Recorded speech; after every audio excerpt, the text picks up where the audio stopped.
Shalom, salam sejahtera buat kita sekalian. Saudara yang dikasihi Tuhan, saat Hakim Agung Byron White sedang berada di Salt Lake City untuk berpidato, ia diserang oleh seorang pria yang marah. Pria itu mengatakan bahwa ia menyerang hakim itu karena keputusan-keputusan yang disampaikan Hakim White di pengadilan tinggi. Pria ini mengatakan, Hakim White menyebabkan sumpah serapah memasuki ruang keluarga saya melalui televisi dan dia tidak menyukai hal itu. Untuk membenarkan perbuatannya atau serangannya, ia melanjutkan, satu-satunya cara yang saya ketahui untuk menghentikan hal itu adalah dengan mendatangi sumbernya dan menyerang dia. Saudara, disitulah letak kesalahan pria itu. Tentu ia berhak menyuarakan pendapatnya yang keras. Ia bahkan mungkin bisa dibenarkan untuk marah jika ia yakin keputusan pengadilan itu salah. Namun sikap yang ia pilih untuk mengungkapkan kemarahannya sama buruknya, bahkan lebih buruk dengan keputusan pengadilan yang salah. Dengan kata lain, kemarahan yang ia tunjukkan adalah kemarahan yang salah karena dia sendiri adalah orang yang bersalah. Saudara yang dikasihi Tuhan, Yesus pernah marah. Yesus marah karena bait suci, tempat di mana Allah menyatakan kehadirannya, telah tercemar karena telah dipenuhi oleh orang-orang yang mau mencari keuntungan. Mereka tidak lagi menghormati bait suci sebagai tempat untuk menyembah Allah sebagaimana seharusnya. Mereka tidak menghormati bait suci sebagai tempat di mana Allah menyatakan kehadirannya. Tempat yang seharusnya sakral, kudus, diabaikan begitu saja oleh orang-orang yang serakah, yang ingin mencari keuntungan bagi diri mereka sendiri. Tempat di mana Allah menyatakan kasih karunia dan pengampunannya, ternyata dihina oleh mereka dengan menjadikannya sebagai tempat berjualan. Inilah yang membuat Yesus marah.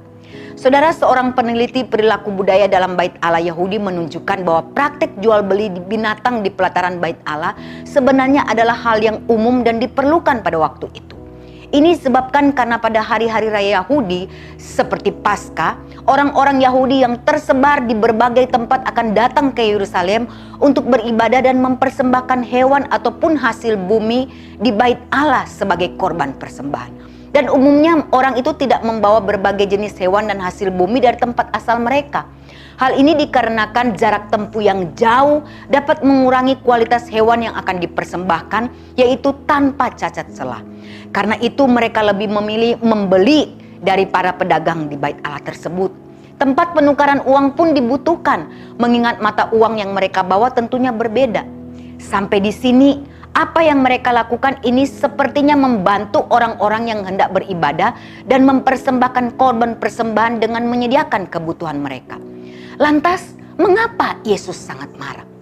Yesus marah karena praktik yang umum terjadi di pelataran bait Allah yang penuh sesak itu bukan dipenuhi orang-orang yang motivasinya benar-benar karena cinta kepada rumah Tuhan dan untuk menolong sesamanya.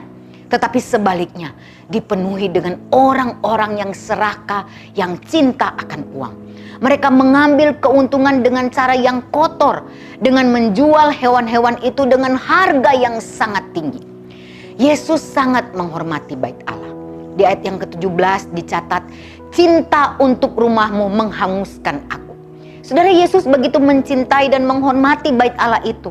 Itulah sebabnya ketika menemukan bait Allah diperlakukan seperti itu, membuat dia menjadi murka. Bait Allah yang seharusnya menjadi rumah doa bagi segala bangsa, sekarang menjadi tempat orang-orang, bahkan pemimpin-pemimpin mengeruk keuntungan yang kotor. Melalui renungan di masa Prapaskah ini, kiranya kita diingatkan kembali agar tidak mengulang kesalahan yang sama. Jangan jadikan gereja sebagai tempat kita mencari keuntungan yang kotor dengan ambisi-ambisi pribadi kita masing-masing yang tidak memuliakan Allah. Tempat di mana kita memamerkan kekayaan dan keahlian-keahlian kita, tempat di mana kita mencari pujian, tempat di mana kita menjatuhkan orang-orang yang kita anggap saingan kita dan lain sebagainya.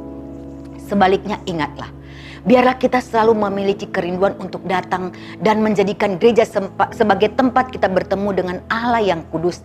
Dan kita rindu untuk memuji dan menyembah Dia dengan hati yang tulus.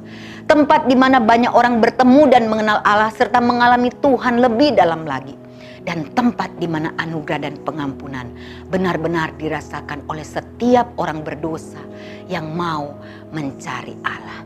Kiranya Tuhan menolong kita untuk sungguh-sungguh menjadikan gereja sebagai tempat yang kudus, tempat Allah bersemayam.